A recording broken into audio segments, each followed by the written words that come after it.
and welcome to Surgery Secrets, where we go behind the scenes to uncover secrets about surgery you won't hear in the classroom. My name's Stephanie, and today we're sitting down with Dr. Cochran. Let's get started.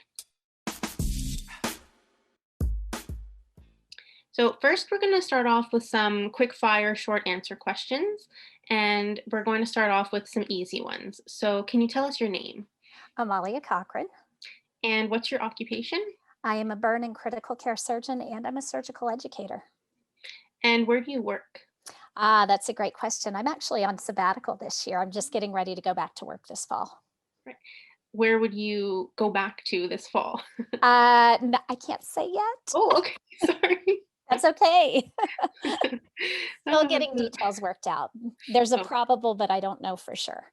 okay. Okay. No worries.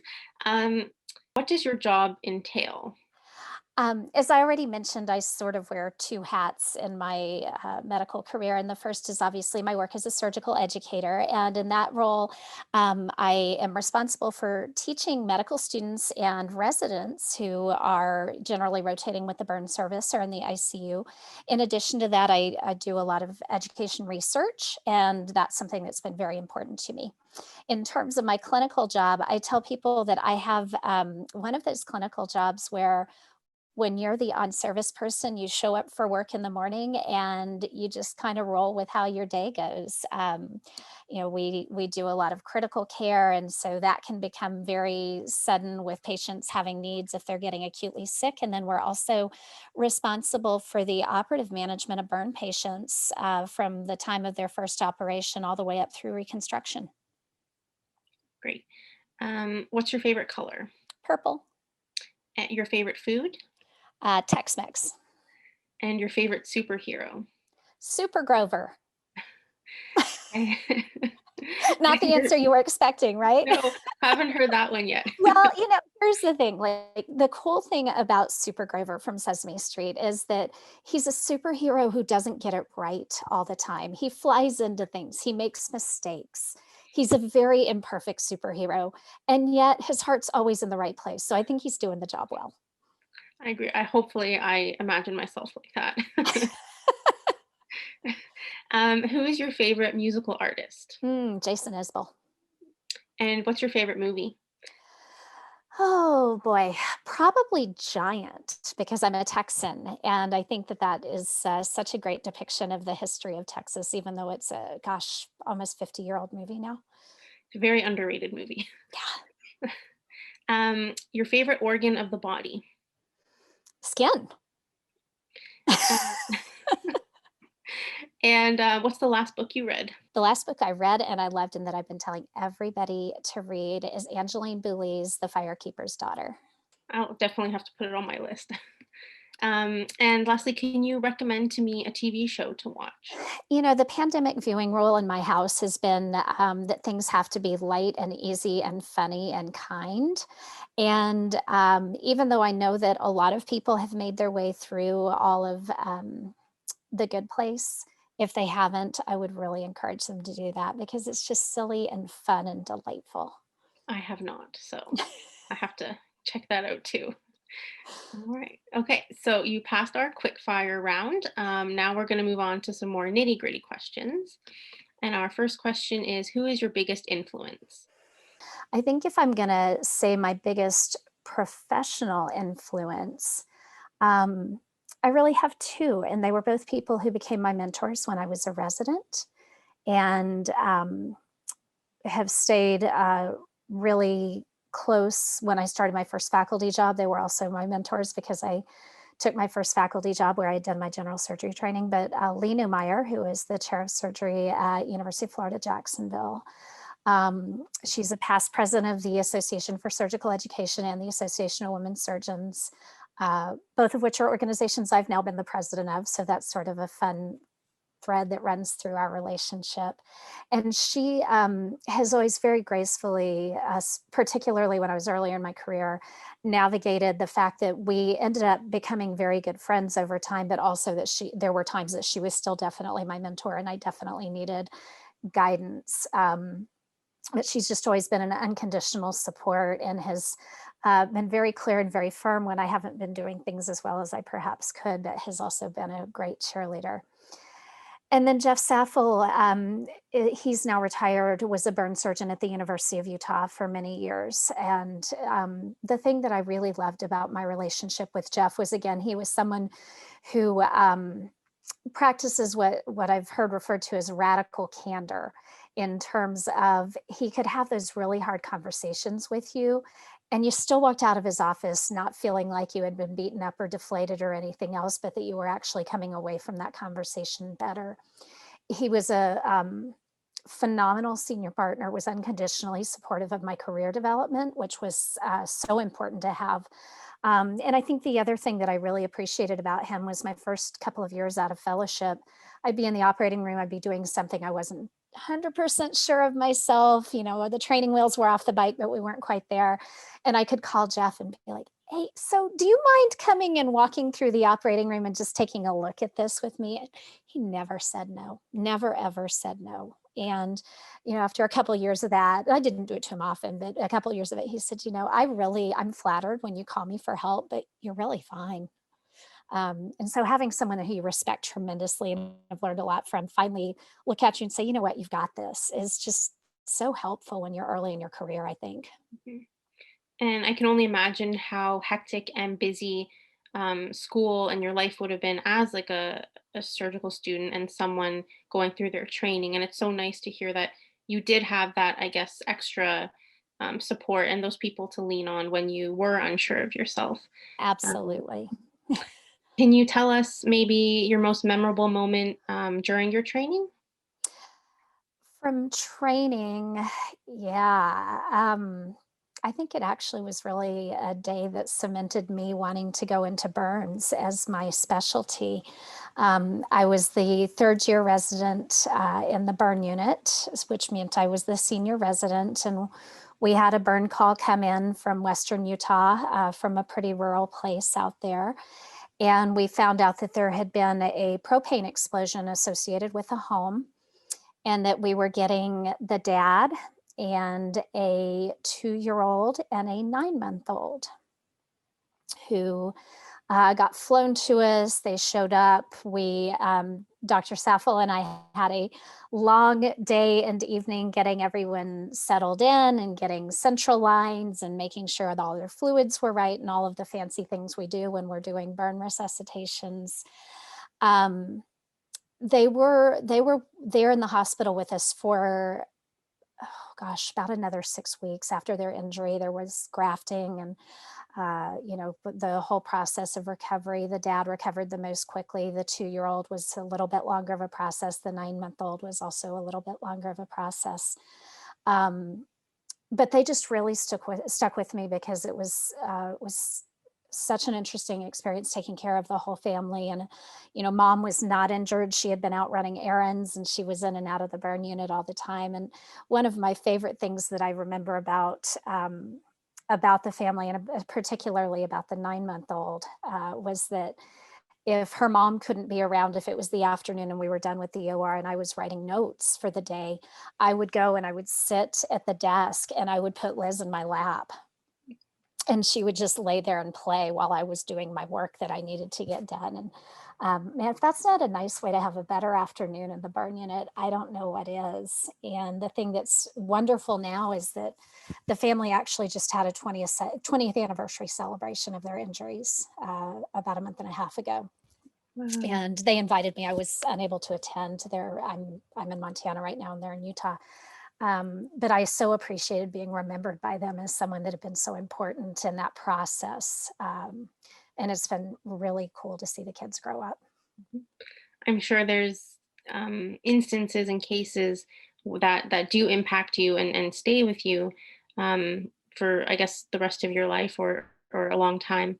Have you had something similar happen to you more recently now at work? Um, Gosh, I think that within the context of this year, there was actually something fairly interesting, at least to me, that happened. So while I've been on my sabbatical, I've been getting a graduate certificate in Native American Studies. And last fall, I was taking a course that was contemporary issues in Native American studies. And one of the things we spent a fair amount of time talking about was spirituality and religion and the role that, you know, the white church has played in terms of ways that it's been damaging to Native culture. And I know that's been a very hot topic in the news, particularly in Canada the last few weeks. Um, I was doing some ICU pandemic coverage at one of the hospitals up here in Montana, where we do get a pretty heavy load of Native patients because there are two reservations very close to the big city that the hospital's in. And I had a woman who I'm a little sad I didn't get to know better because I only got to see her as someone who was critically ill. And when I first started taking care of her, she was a little bit responsive and interactive. Um, and she seemed like she was going to be delightful. And then she got much sicker from her COVID and ended up dying. But the day before she died, one of her sons was there. And um, we had a really interesting discussion about his faith and his activity in the Native American church and how that impacted his ability to relate to his mom's illness. And I am absolutely convinced it's a conversation I wouldn't have had if I wouldn't have been doing that graduate work. I think it just gave me a different lens to see him through and to see the situation through. Um, and I think it was important for him because I don't know that he had felt like anyone had really just sat down and listened to him while his mom had been in the hospital. And that's nobody's fault. It's an ICU and we were full of COVID patients. I see how that is. But to me, it was very special that I was able to do that for him. It does sound very nice that you can connect with someone, I guess, on a personal and like individual level, which is always nice, I think, for patients to feel that they are understood and valued. What's one thing that people might not understand about your job? Um, I think that one of the things that tends to be a little bit different about working in burns, I think, than a lot of other areas of surgery, and it's one of the reasons I fell in love with it, is that we get to have really long-term relationships with a lot of our patients. I've gotten to watch a lot of kids grow up over the years who, um, you know, it gets kind of weird because if they were burned when they were 2 years old, they reach a point where they kind of don't remember a life before Dr. Cochran was doing strange things to their hand to get them a hand that works again. And so I think that, you know, prior to me having good exposure to burns and a couple other areas in surgery, surgical oncology certainly has some longer term interactions. You know, I thought about the surgeon who took my appendix out when I was 14, who I saw before he took my appendix out, and I saw a couple times after, and that was that, and never to be seen again. And so I think that that knowledge that even in burns, if you're someone that really likes those longer term relationships with patients and families, we get that opportunity.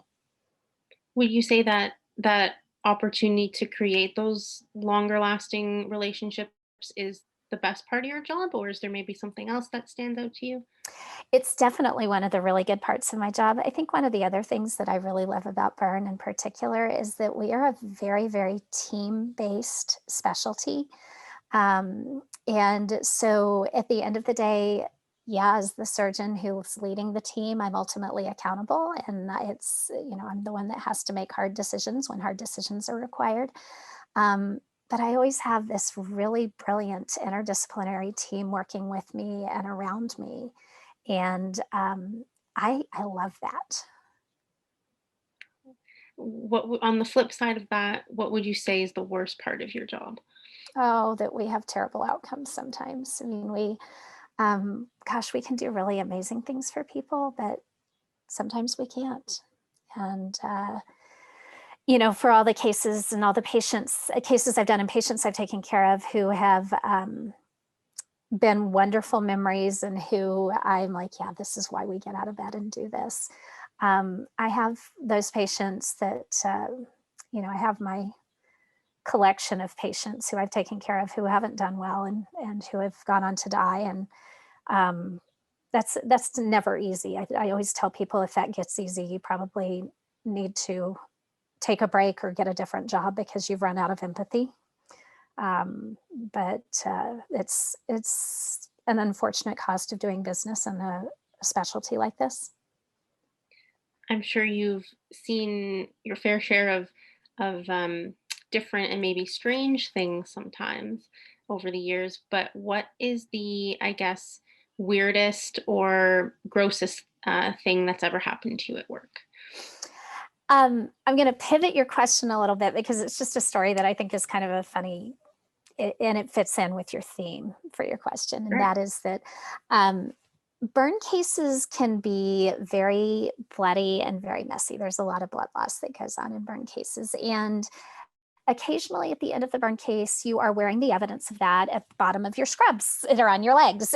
And so, you'll look down and be like, oh, time for new pants.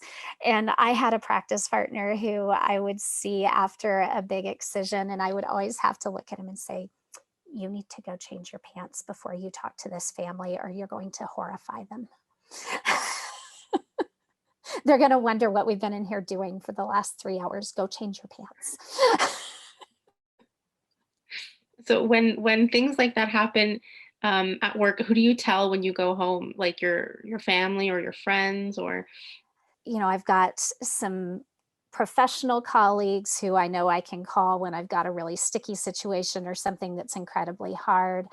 Um, even though I'm in my 50s now, my mom is still a great support when there are really messy and complicated things going on. She lives with me and runs my house for me. I tell people I can either run my professional life or my personal life, but I can't do both. So I've outsourced my personal life to her. Um, but what you find in surgery overall, and especially in a high intensity, high acuity specialty like burns or trauma, is that we have these things that happen that, as opposed to the whole not safe for work thing you see around some stuff, it's not safe for home. It's stuff that if you go home and you mentioned it to somebody who doesn't work in this space, they would just look at you and either think you're a terrible human or you're a very confused human. And so having those colleagues who are in the professional space that we can discuss the not safe for home things with is just so important. Mhm. We're trying to um, share that message with future surgeons and med students about physician self-care and really taking the time to figure out how you can support yourself in a way that makes sense for you.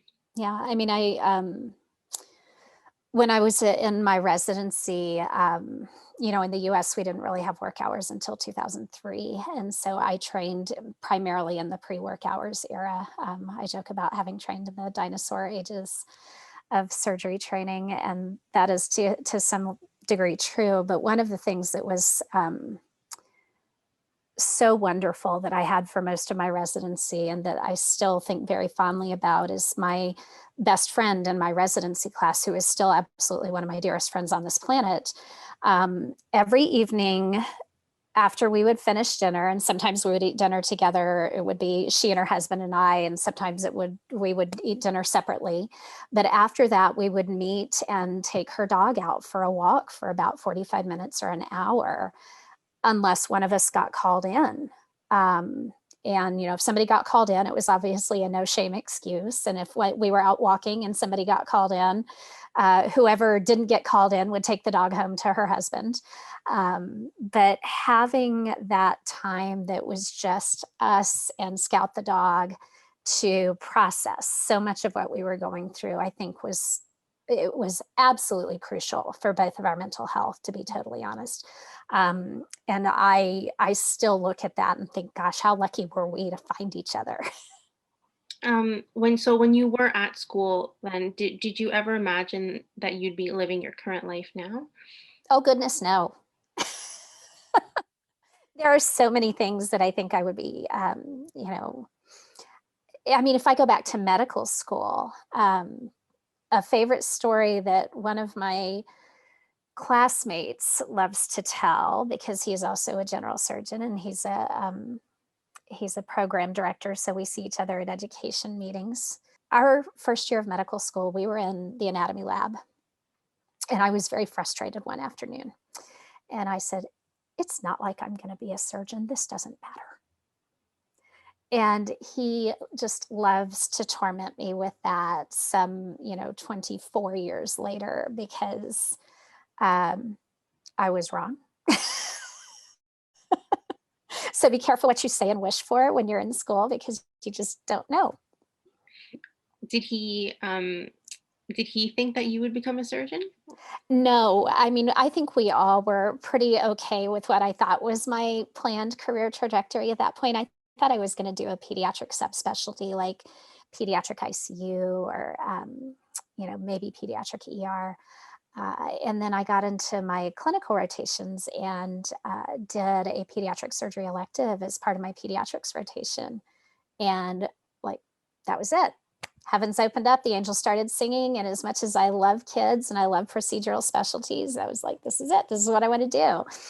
And obviously, that migrated a tiny bit for me to end up in burn. Although, part of what I've loved about burn is I can take care of 9-month-olds, like I talked about earlier. And the same time I was taking care of her as a resident, I had an 89-year-old Navajo medicine man on the unit who was just, again, one of the joys of my entire clinical career. So I love the fact that I still get to take care of kids and it's still very important to me, but I also get to take care of olders.